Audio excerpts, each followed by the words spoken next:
आज के गैर ब्राह्मण उस अपमान के लिए आज के ब्राह्मणों को माफ नहीं कर सकते जो उनके पूर्वजों ने शिवाजी के साथ किया था। हेलो एवरीवन, जय भीम, नमो बुद्धाय।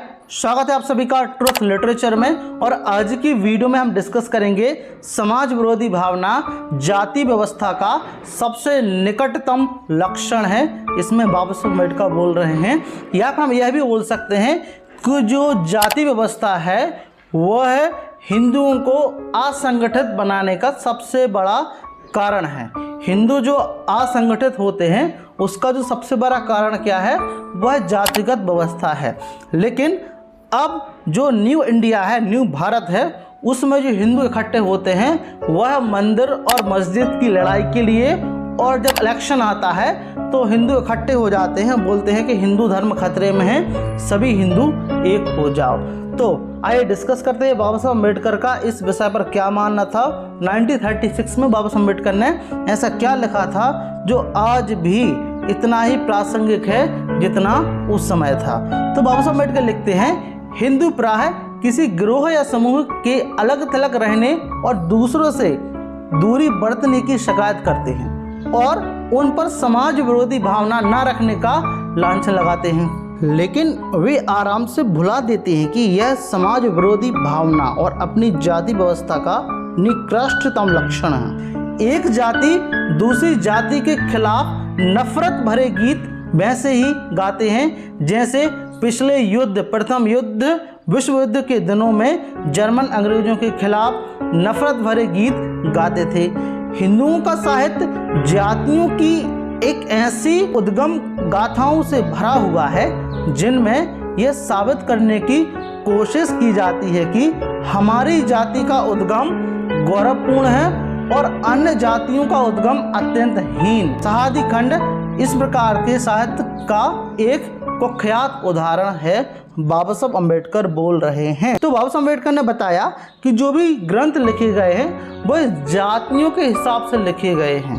तो अपनी अपनी जाति का सब लोग गौरवपूर्ण इतिहास बताते हैं और यह साबित करने का प्रयास करते हैं कि जो जातियां हैं, हमारी जाति सबसे गौरवपूर्ण है, हमारी जाति सबसे बड़ी है।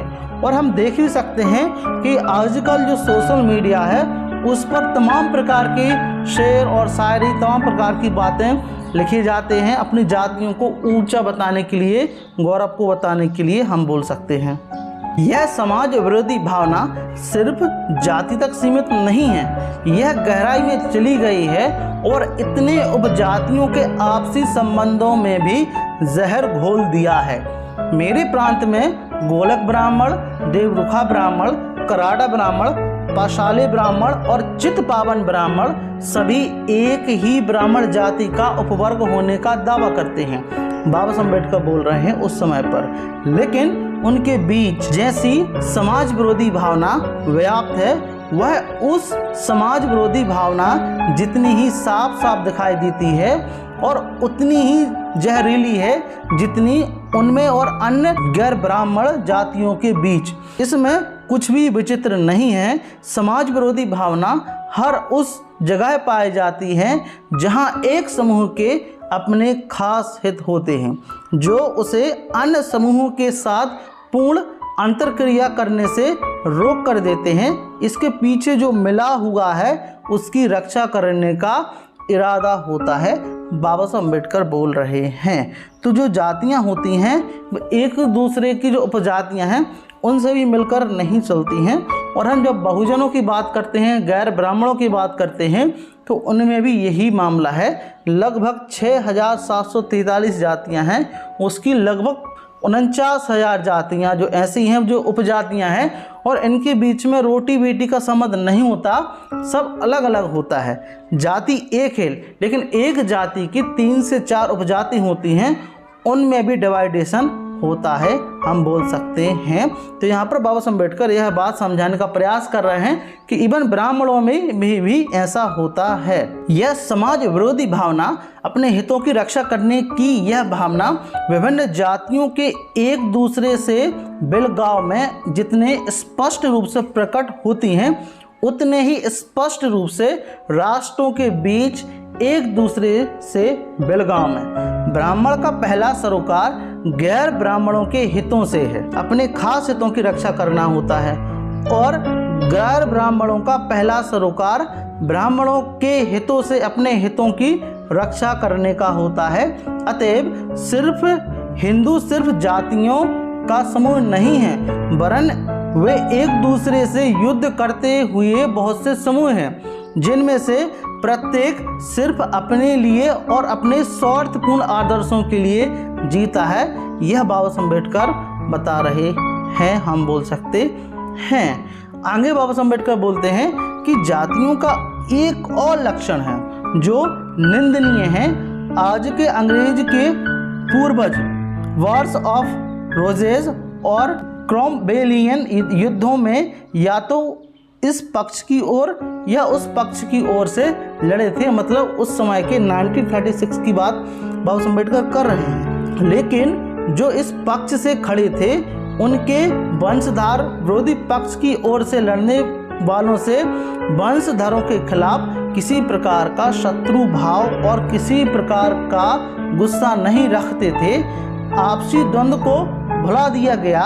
लेकिन आज के गैर ब्राह्मण उस अपमान के लिए आज के ब्राह्मणों को माफ़ नहीं कर सकते जो उनके पूर्वजों ने शिवाजी के साथ किया था। आज के कायस्थ उस कलंक के लिए आज के ब्राह्मणों को माफ़ नहीं कर सकते जो इनके पूर्वजों ने उनके पूर्वजों पर लगाए थे। यह फर्क कहाँ से आया है? स्पष्टतः जाति व्यवस्था से। जाति और जाति चेतना के बने रहने से जातियों के बीच अतीत के द्वंद्वों की स्मृति हरी बनी रहती है और जातियों को एकजुट होने से रोकती है। यह बाबा साहब अम्बेडकर बोल रहे हैं। तो सारांश से ही निकल आया कि जो हिंदू जो असंगठित है उसका जो सबसे बड़ा कारण है वह कारण है जाति व्यवस्था। और आज 21st सेंचुरी में 1936 70-80 साल हो गए होंगे, इससे ज़्यादा, लेकिन आज भी बाबा साहब अम्बेडकर की यह बात प्रासंगिक है। आज भी जो अपने आप को हिंदू बोलते हैं इलेक्शन के टाइम पे कि भाई हम सभी हिंदू हैं, या फिर जब मंदिर और मस्जिद की लड़ाई होती है, दंगा होता है, तब हम बोलते हैं कि सभी हिंदू हैं। लेकिन जब यह सभी नहीं होता है तो सभी लोग अपनी अपनी जातियाँ अलग हो जाती हैं और कुछ खास वर्ग के लोग हिंदुओं के खिलाफ, अधिकारों के खिलाफ रहते हैं।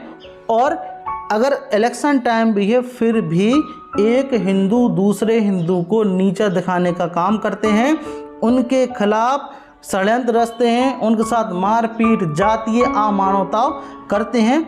और ऐसे ही आज के सिनेरियो में दिन में कम से कम 100-150 ऐसी देश में घटनाएं होती होंगी जो कि एक हिंदू दूसरे हिंदू पर करते हैं।